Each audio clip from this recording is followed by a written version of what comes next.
শুভেন্দু অধিকারী এই নির্বাচনের আগে ঘোষণা দিয়েছে এবং তা বলছে হিন্দুস্তান, সে বলছে যে হিন্দুস্তান এটা হিন্দুদের এলাকা, এই এলাকায় অন্য কোনো ধর্ম থাকতে পারবে না।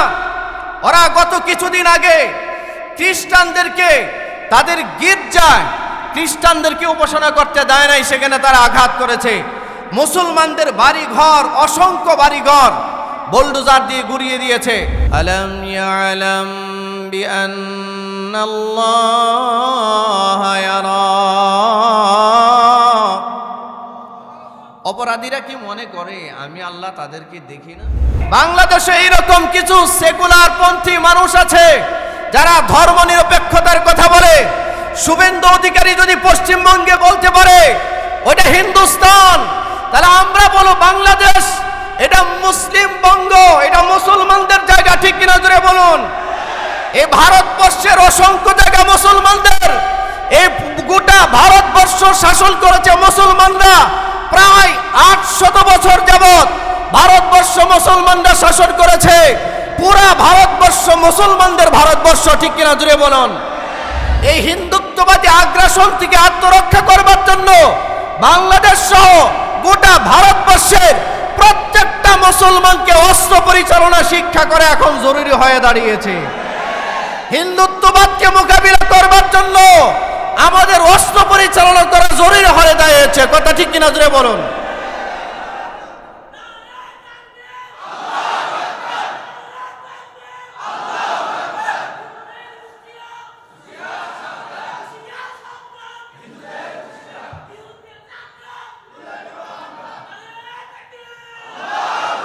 গোটা ভারতবর্ষ এটা মুসলমানদের জায়গা, ঠিক কিনা জুড়ে বলুন।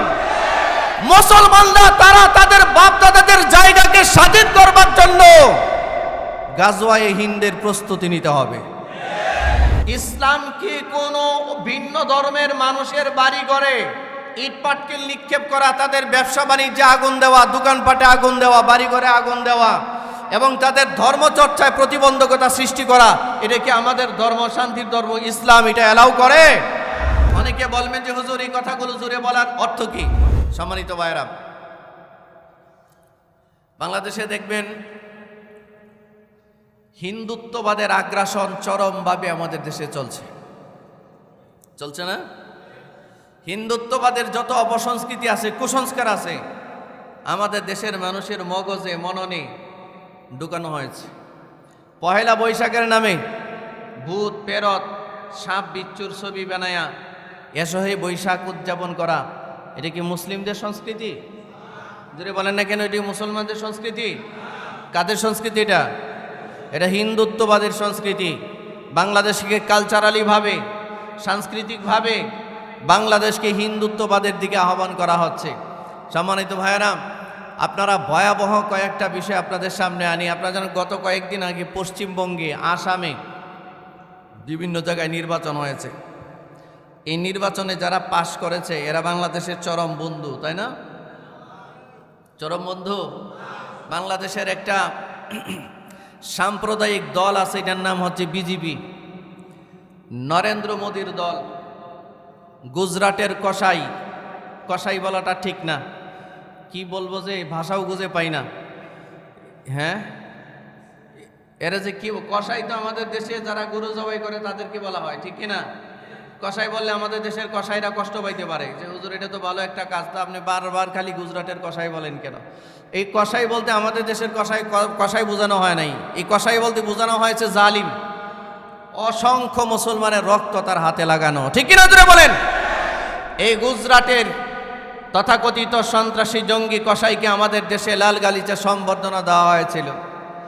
এর গতিরোধ করবার জন্য আলেম ওলামারা সমাবেশ ডেকেছিল। অসংখ্য আলেমের বুকে গুলি চালানো হয়েছে, আলেমদেরকে শহীদ করা হয়েছে, মাদ্রাসা ছাত্রদেরকে শহীদ করা হয়েছে, ঠিক কিনা জোরে বলেন। যার যার মতো আল্লাহ তাআলা ক্ষমতা চিনিয়ে নিয়ে যাকে যেখানে পাঠানোর দরকার তাকে সেখানে পাঠিয়ে দিয়েছেন, ঠিক না? আল্লাহ সব দেখেন কি দেখেন না? কোরআন মাজিদে আল্লাহ বলেন, আলাম ইয়ালাম বিআন্নাল্লাহা ইয়ারা। অপরাধীরা কি মনে করে আমি আল্লাহ তাদেরকে দেখি না? প্রশ্ন করেছেন আল্লাহ, আলাম ইয়ালাম বিআন্নাল্লাহ ইয়ারা। অপরাধীরা কি মনে করে, জালিমরা কি মনে করে, পাপিষ্টরা কি মনে করে যে আমি তাদের জুলুম দেখছি না, আমি তাদের পাপ দেখছি না? সব আমি দেখেছি, সব দেখছি, সব দেখছি। আল্লাহর পানিশমেন্টটা অত্যন্ত সুচিন্তিতভাবে আসে, ঠিক কিনা? জোরে বলেন। আমাদের পাশেই এই পশ্চিমবঙ্গ, আমি তো ভারত সফর করেছি, অনেক মাহফিলে আমি গিয়েছি। ভারতের বাস্তবিক অভিজ্ঞতা আমার আছে, যেটা হয়তো আপনাদের নাই। আমি সেই অভিজ্ঞতার আলোকে কয়েকটা কথা বলি। পশ্চিমবঙ্গে একটা কথা মনে রাখতে হবে, যেই দলেই ক্ষমতায় আসুক না কেন, মুসলমানদের বন্ধু কেউ না, ঠিক কিনা? এটা শুভেন্দু অধিকারীও না, মমতা ব্যানার্জিও না। কারণ এই মমতা আমাদের বাংলাদেশের তিস্তা নদীর পানির সমস্যার সমাধানে সবচেয়ে বড় অন্তরায় ছিল, ঠিক কিনা? দেয় নাই। আমাদের দেশের নদীগুলো খরায় শুকিয়ে গেছে, লক্ষ লক্ষ হেক্টর জমি পানির অভাবে চাষাবাদ করা সম্ভব হয় নাই, হচ্ছে না, ওরা পানি আটকায় রাখে, ঠিক কিনা? জোরে বলেন। আগ্রাসন, আমাদের উপরে আগ্রাসন। আমার ভাইরা, আমাদের দেশটা নাকি স্বাধীন হয়েছে, আপনারা কি বলেন? একটা স্বাধীন দেশের অবস্থা কি হয়? এদিকে মানুষ মারে, সেদিকে নদীতে বাঁধ দিয়ে দেয়, ফারাক্কা বাঁধ দিয়ে দেয়, তিস্তার ব্যারেজ দিয়ে দেয়। একটা স্বাধীন দেশের উপরে এই যে নগ্ন হস্তক্ষেপ, এটা কি আমাদেরকে ভাবায় ওঠায় না? কি বলেন আপনারা? ভাবায় ওঠায়। এই শুভেন্দু অধিকারী নামে এক ব্যক্তি মুসলমানদের বন্ধু না চরম দুশ্মন? চরম দুশ্মন। আপনারা ফিলিস্তিনের পাশের ইসরায়েলের নাম শুনেছেন, ইসরায়েলের জুলুমের নাম শুনেছেন। আপনারা কি জানেন বাংলাদেশের পাশেও কি ইসরায়েল আছে? আছে কিনা? বাংলাদেশের পাশেও কি ইসরায়েল আছে? এই ইসরায়েল সম্পর্কে যদি আমরা সচেতন না হই, সামনে ভয়াবহ পরিণতি ভোগ করতে হবে। এই দেশের মানুষের ভয়াবহ পরিণতি ভোগ করতে হবে। আমি আপনাদের সামনে কয়েকটা কাণ্ড শুধু দেখাবো সংক্ষিপ্ত আকারে। এই কারণে আজকের বিষয়টা লাইভে আসে নাই, আমি দেখাবো বলে আমার মোবাইলটা এখানে, এই জন্য আপনাদের সামনে কয়েকটা বিষয় আনতে চাই। দেখেন ভারতে কি হালত শুরু হয়েছে, কি ধরনের হালতটা শুরু। এক নাম্বার, শুরুতে দেখুন, আপনারা একটু দেখবেন, শুনবেন। এটা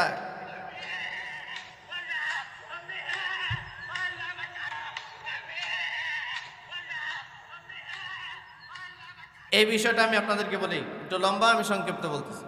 একজন মুসলমানকে গরু জবাই করার অপরাধে পুলিশ, ওই পুলিশ গুজরাটের পুলিশ, তার পুলিশের ভ্যানের সামনে ধরে 2-4 জন ধরে রাখছে।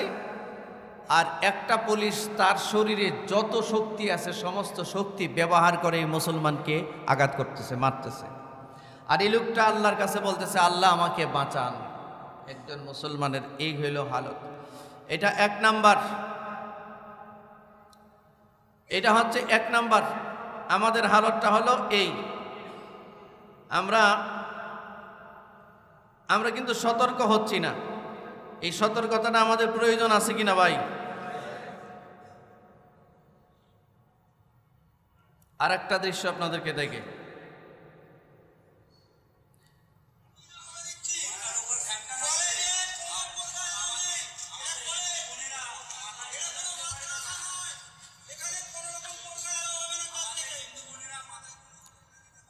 এই যে গুন্ডারা, পশ্চিমবঙ্গের বজরং দলের গুন্ডারা, এরা বিজেপি ক্ষমতায় আসার সাথে সাথে এই পশ্চিমবঙ্গে কলেজগুলোতে কোনো মুসলমান শিক্ষার্থী বুরকা পরে যেতে পারবে না।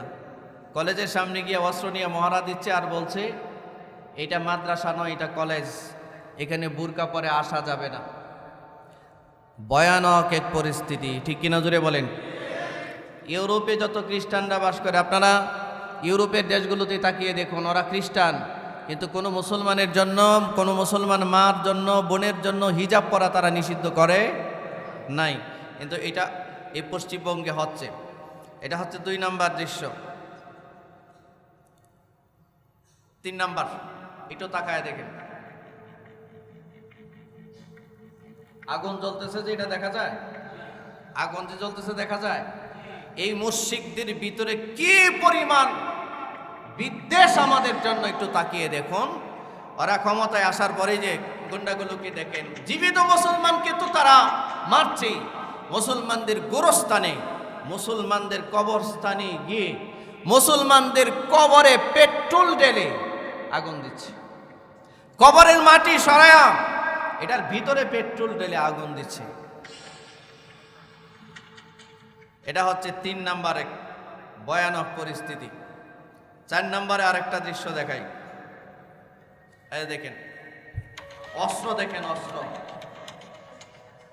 অস্ত্র দেখেন। তারা এখন অস্ত্রের পূজা করা শুরু করছে। এতদিন তো সাপ, বিচ্ছু, বিড়াল, কুকুর, ছাগল, বিড়াল মানে শয়তান টয়তান পূজা মোজা যা করার করছে, এখন তারা অস্ত্র পূজা করা শুরু করছে। প্রত্যেকটা হিন্দু অস্ত্রের মহড়া দিচ্ছে। কিসের মহড়া দিচ্ছে? জোরে বলেন, কিসের মহড়া দিচ্ছে? এরকম অনেক আছে, অনেক। তারা অস্ত্রের মহড়া দিচ্ছে।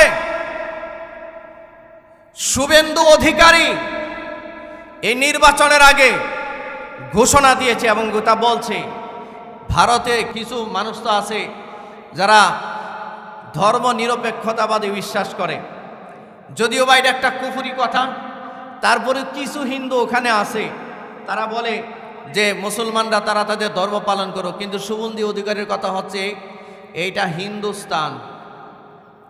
এটা কি স্থান? হিন্দুস্তান। সে বলছে যে হিন্দুস্তান এটা হিন্দুদের এলাকা, এই এলাকায় অন্য কোনো ধর্ম থাকতে পারবে না। ওরা গত কিছুদিন আগে খ্রিস্টানদেরকে তাদের গির্জায় খ্রিস্টানদেরকে উপাসনা করতে দেয় নাই, সেখানে তারা আঘাত করেছে। মুসলমানদের বাড়িঘর, অসংখ্য বাড়িঘর বোলডোজার দিয়ে গুড়িয়ে দিয়েছে। এই সমস্ত দৃশ্য আপনারা দেখছেন কিনা? জোরে বলেন না কেন, এই দৃশ্যগুলো আসছে কিনা সামনে? তো ভারতে তারা সেকুলারিজম, ধর্ম নিরপেক্ষতাবাদকে পিছনে ঠেলে হিন্দুত্ববাদকে সামনে আনে গোটা ভারতবর্ষে একটা অস্থিতিশীল পরিবেশ সৃষ্টি করেছে। এই পশ্চিমবঙ্গে শুভেন্দু অধিকারীরা ক্ষমতায় আসার পরে বাংলাদেশের জন্য বিশাল এক সতর্ক বার্তা নিয়ে এসেছে। কথা ঠিক কিনা? সম্মানিত ভাইয়েরা, তারা অস্ত্রের মহড়া দেয়। কোটি কোটি হিন্দু অস্ত্রের মহড়া দিচ্ছে। হিন্দুদের যুবক ছেলেরা অস্ত্রের মহড়া দিচ্ছে, অস্ত্র পরিচালনা শিখছে। হিন্দুদের মেয়েরা অস্ত্র পরিচালনা শিখছে। কিন্তু আমাদের দেশে মুসলমানরা যখনই চিন্তা করে, অস্ত্রের মহড়া তো দূরের কথা, ট্রেনিং তো দূরের কথা, এই ভারতের হিন্দুত্ববাদের আগ্রাসনের বিরুদ্ধে কথা বললেই আমাদেরকে জঙ্গি ট্যাগ দিয়ে, মামলা দিয়ে জেলখানায় ভরে রাখা হয়। কথা ঠিক কিনা? জোরে বলুন। আমি আশ্চর্য হচ্ছি, বাংলাদেশে এইরকম কিছু সেকুলার পন্থী মানুষ আছে যারা ধর্ম নিরপেক্ষতার কথা বলে। শুভেন্দু অধিকারী যদি পশ্চিমবঙ্গে বলতে পারে ওটা হিন্দুস্তান, তাহলে আমরা বলো বাংলাদেশ এটা মুসলিম বঙ্গ, এটা মুসলমানদের জায়গা। ঠিক কিনা? জোরে বলুন। এই ভারতবর্ষের অসংখ্য জায়গা মুসলমানদের। এই গোটা ভারতবর্ষ শাসন করেছে মুসলমানরা। প্রায় 800 বছর যাবৎ ভারতবর্ষ মুসলমানরা শাসন করেছে। পুরা ভারতবর্ষ মুসলমানদের ভারতবর্ষ। ঠিক কিনা? জুড়ে বলুন। এই হিন্দুত্ববাদী আগ্রাসন থেকে আত্মরক্ষা করবার জন্য বাংলাদেশ সহ গোটা ভারতবর্ষের প্রত্যেকটা মুসলমানকে অস্ত্র পরিচালনা শিক্ষা করে এখন জরুরি হয়ে দাঁড়িয়েছে। হিন্দুত্ববাদকে মোকাবিলা করবার জন্য আমাদের অস্ত্র পরিচালনা করা জরুরি হয়ে দাঁড়িয়েছে। কথা ঠিক কিনা? জোরে বলুন।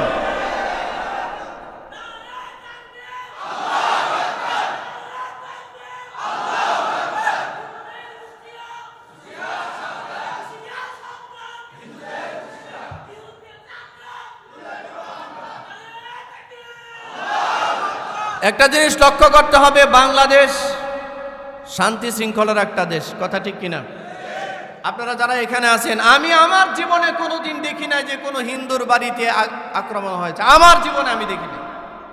বাংলাদেশে কোনো হিন্দুর বাড়িতে আক্রমণ হয়েছে?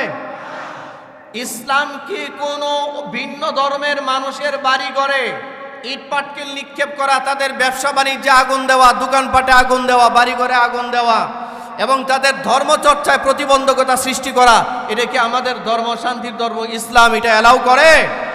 এটা কি সাপোর্ট করে? আমাদের ধর্ম সাপোর্ট করে না, কিন্তু ওরা ওদের ধর্ম দিয়া ওরা বলছে এটা হিন্দুস্তান, এখানে কোনো মুসলিম থাকতে পারবে না, ওখানে নাকি হিন্দুত্ববাদ চলবে। আমরাও ঘোষণা দিতে চাই গোটা ভারতবর্ষ এটা মুসলমানদের জায়গা, ঠিক কিনা জোরে বলুন।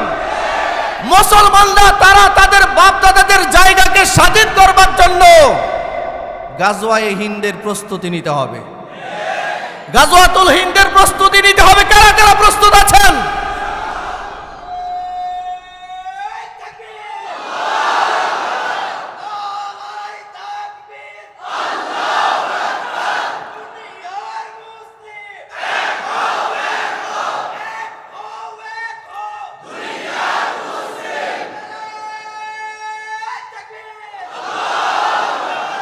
আমি মনে করি বাংলাদেশের প্রত্যেকটা মসজিদে প্রত্যেকজন খতিবের এ ব্যাপারে সচেতনতা তৈরি করা এখন জরুরি দরকার।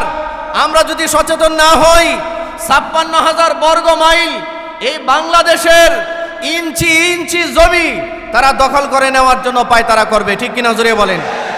বাংলাদেশ দখল করে নেওয়ার জন্য তারা হুমকি দিচ্ছে। আমরা শুভেন্দু অধিকারীদেরকে জানাতে চাই, আমরা এই অভিশপ্ত মালাউলদেরকে জানাতে চাই, এই মুশরিকদেরকে জানাতে চাই, যারা এখনো গরুর পেশাব পান করে, যারা এখনো গরুর গোবর খায়, এই সমস্ত অপবিত্রদেরকে জানাতে চাই আমাদের হৃদয়ে আমরা তাওহীদ লালন করি, ঠিক কিনা জোরে বলেন। আমাদের হৃদয়ে আমরা আল্লাহর একত্ববাদকে লালন করি। এই হিন্দুত্ববাদের নাপাকদেরকে আমরা জানাতে চাই বাংলাদেশের ৫৬,০০০ বর্গ মাইলের প্রতিটা ইঞ্চি জমি হেফাজত করার জন্য আমরা আমাদের জীবন কুরবান করতে এক মুহূর্ত দ্বিধা করব না, ঠিক কিনা জোরে বলুন। এক মুহূর্ত দ্বিধা করব না। ১৯৭১ সালে আমরা যেমন পাকিস্তান থেকে এই সমস্ত জালিমদের থেকে বাংলাদেশকে স্বাধীন করেছি, বাংলাদেশের মানুষের ৯২% মুসলমানদের ঈমান আকীদা রক্ষা করার জন্য আরেকটা যুদ্ধের যদি প্রয়োজন হয় আমরা যুদ্ধ করব, শাহাদাত বরণ করব, তারপরে বাংলাদেশের ৫৬,০০০ বর্গ মাইলের ১ ইঞ্চি জমি আমরা কোনো হিন্দুত্ববাদী আগ্রাসনের কাছে ছেড়ে দিব না। এটা আমাদের স্পষ্ট ঘোষণা, ঠিক কিনা জোরে বলেন। এ ব্যাপারে আমাদের মজবুত ঈমান রাখতে হবে, সচেতন থাকতে হবে। ভারতীয় এই আগ্রাসনের বিরুদ্ধে, হিন্দুত্ববাদের এই আগ্রাসনের বিরুদ্ধে আমাদেরকে ঈমানি বলে বলিয়ান হতে হবে। কারা কারা প্রস্তুত আছেন ইনশাআল্লাহ? আল্লাহকে হাত উঠায় বলেন, আল্লাহ আপনি আমাদেরকে দেশ রক্ষার জন্য, ইসলাম রক্ষা করার জন্য ৫৬,০০০ বর্গ মাইল বাংলাদেশের প্রতি ইঞ্চি জমিন রক্ষা করার জন্য আমাদেরকে আপনি কবুল করুন, আমিন। সম্মানিত ভাইয়েরা, অনেকে বলবেন যে হুজুর এই কথাগুলো জোরে বলার অর্থ কি? তারা যদি অস্ত্রের মহড়া দিতে পারে, তারা যদি বাংলাদেশ দখল করার হুমকি দিতে পারে, তা আপনি বসে বসে সুবহানাল্লাহর জিকির করবেন? এটা কি আপনার ধর্ম বলে? এটা কি আমার ধর্ম বলে? আমার ধর্ম যেমন অন্য ধর্মের উপরে হস্তক্ষেপ করতে শিখায় না, আমার ধর্ম যেমন হিন্দুদের উপরে আগ্রাসন করা, হিন্দুদের বাড়িতে আগুন দেওয়া শিখায় না, আমাদের ধর্ম যেমন খ্রিস্টান ইহুদিদের বাড়িঘর ভাঙ্গা শিখায় না, ঠিক তদ্রূপ আমার ধর্মের উপরে যখন কেউ আঘাত করে, আমার মানচিত্রের উপরে যদি কেউ কখনো আঘাত করে, তারে প্রতিরোধ করা, তাকে প্রতিহত করাও, এটা আমার ইমানি জজবা, এটা জিহাদ ফি সাবিলিল্লাহর অংশ, ঠিক কিনা জোরে বলেন। এই জিহাদের জন্য গোটা ভারতবর্ষের কোটি কোটি মুসলমান জীবন দিতে প্রস্তুত আছে। আমি তো লক্ষ্য করছি নবীজি ১৪৫০ বছর আগে গাজওয়াতুল হিন্দের কথা আমাদেরকে বলেছেন। আপনারা ভারতবর্ষের প্রতিটা কাজকর্মের দিকে তাকিয়ে দেখুন, তারা যা করছে, তারা কি মুসলমানদেরকে উস্কানি দিচ্ছে না? জোরে বলেন, মুসলমানদেরকে উস্কানি দিচ্ছে না? মুসলমানদেরকে উস্কানি দিচ্ছে। এ মুসলমানের যুবকরা, সতর্ক হন। বিশ্বাস করেন, এই দেশে যারা সেকুলারিজম পোষণ করে, ধর্ম নিরপেক্ষতার কথা বলে, আমাদের দেশে হিন্দুত্ববাদকে সারা দেশের মধ্যে ছড়িয়ে দিয়েছে, অন্যান্য ধর্মগুলোকে ছড়িয়ে দিয়েছে, মুসলমানদেরকে দাবিয়ে রাখছে, এই সমস্ত এলিট শ্রেণীর কোনো ব্যক্তি বা তাদের ছেলে মেয়ে কেউ এই দেশের স্বাধীনতা রক্ষা করার জন্য জীবন দিবে না। বাংলাদেশ কখনো যদি আক্রান্ত হয়, এই সমস্ত বিপদগামীগুলো, এই সমস্ত ধর্ম নিরপেক্ষতাবাদের মতো কুফরি মতবাদ যারা লালন করে, এরা দেশ ছেড়ে পালাবে, দেশ রক্ষায় অংশগ্রহণ করবে না। দেশ রক্ষায় যদি অংশগ্রহণ কেউ করে, তাহলে এটা এই সাধারণ মুসলমানরাই করবে, ঠিক কিনা জোরে বলুন। দেশ রক্ষার সংগ্রামের প্রয়োজন যদি পড়ে, এটা আমরা যারা এই দেশে আছি আমরাই করব, কারণ আমাদের বিদেশে বাড়ি নাই, আমরা পালিয়ে যাওয়ার আমাদের কোনো চিন্তা নাই। বাঁচলেও এই জমিনে বাঁচবো, মরলেও ঈমান নিয়ে এই জমিনের মধ্যে শাহাদাত বরণ করব, ঠিক কিনা জোরে বলেন। আল্লাহ আমাদেরকে কবুল করেন, সবাই বলেন আমিন। আর একটা বিষয় সতর্ক হবেন, ভারতীয় কিছু দালাল আছে বাংলাদেশে, কথা ঠিক কিনা জোরে বলুন। আমরা ভারতের আগ্রাসনকে যেভাবে প্রতিরোধ আর প্রতিহত করব, এই ভারতীয় দালালদেরকে আমরা প্রতিরোধ করব, ঠিক কিনা জোরে বলেন। ভারতের পক্ষে কেউ যদি কথা বলে, ভারতের দালালি কেউ যদি করতে আসে, আমরা ওকে শায়েস্তা করার ব্যবস্থা নিব, শায়েস্তা করে পুলিশে দিব।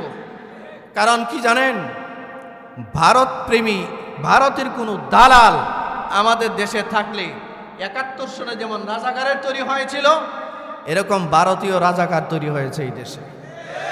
৭১-এর রাজাকারে যেমন প্রতিরোধ আর প্রতিহত করতে হবে, ভারতীয় দালাল এই রাজাকারদেরকে প্রতিরোধ প্রতিহত করতে হবে। প্রস্তুত আছেন তো সবাই ইনশাআল্লাহ? আল্লাহ আমাদেরকে তৌফিক দান করুক, সকলে বলুন আমিন। ওয়া মা আলাইনা ইল্লাল বালাগ।